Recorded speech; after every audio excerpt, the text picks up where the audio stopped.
لگتا ہے کہ جنرل فیض حمید پاکستان کے پہلے ex D G I S I بننے جا رہے ہیں جن کا کورٹ مارشل ہونے والا ہے، لیکن ان کا کورٹ مارشل کون کرے گا؟ کس میں اتنی ہمت ہے کہ فوجی پہ ہاتھ ڈال سکے؟ تو جو فوجی کا کورٹ مارشل ہوتا ہے وہ فوجی ہی کرتے ہیں، لیکن اس کی وجہ کیا بنی ہے، معاملہ کیا ہے، اس سے کیا غلطی یا جرم ہوا ہے، اس پہ بات کرتے ہیں۔ جی السلام علیکم، میرا نام خرم فہد ہے۔ بات کچھ یوں ہے کہ اسلام آباد میں ایک فیمس ہاؤسنگ سوسائٹی ہے جس کا نام ہے ٹاپ سٹی، اور اس کے مالک ہیں، سیٹ ہیں، اونر ہیں، وہ ہیں قمر معیز خان صاحب۔ تو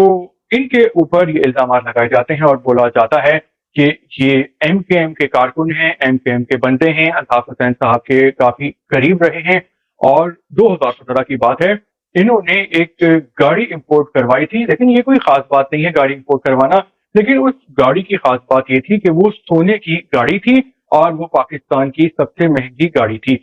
امپورٹ کروانے کے بعد گاڑی جو معیز خان صاحب ہیں وہ بہت سارے لوگوں کی نظروں میں آ گئے، اور پھر 2017 میں ہی ان کے گھر پہ چھاپا مارا گیا اور ان پہ الزام لگایا گیا کہ انہوں نے ایم کے ایم کے دہشت گردوں کو اپنے گھر میں پناہ دے رکھی ہے، اور ان کو اٹھا لیا گیا۔ یہ بھی کہا گیا کہ ان کے گھر سے اسلحہ بھی برآمد ہوا ہے۔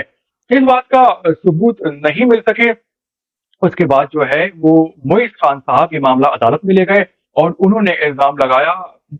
جنرل فیض حمید صاحب پہ، جو کہ اب ایکس جو ہیں ڈی جی آئی ایس آئی ہیں، اس وقت وہ ڈی جی سی تھے۔ تو ان پہ یہ الزام لگایا گیا کہ ان کے بھائی ہیں فیض حمید کے نجف حمید، جو کہ پراپرٹی کے کام سے تعلق ہے، ہاؤسنگ سے، اور معیز خان صاحب کو جو ٹاپ سٹی کے اونر ہیں ان کو اٹھا لیا گیا اور ان کو بولا گیا کہ اپنی پراپرٹی کا، زمین کا ایک بہت بڑا حصہ جو ہے وہ نجف حمید صاحب کے نام پہ کر دو۔ یہ کیس کورٹ میں گیا، چلتا رہا، کافی سست رفتاری سے یہ کیس چلا، لیکن اب جو ہے وہ اس کیس میں تیزی آ گئی ہے اور لگتا یہ ہے کہ اس کیس کا فیصلہ بہت جلد ہو جائے گا، اور اس حوالے سے فیض حمید صاحب کے جو ستارے ہیں وہ گردش میں نظر آ رہے ہیں، کیونکہ ہواؤں کا رخ جو ہے وہ بدل گیا ہے اور پاکستان کے بہت سے طاقتور لوگ ان سے ناراض ہیں، خفا ہیں، کیونکہ جب وہ ڈی جی آئی ایس آئی تھے اور عمران خان صاحب کے قریب تھے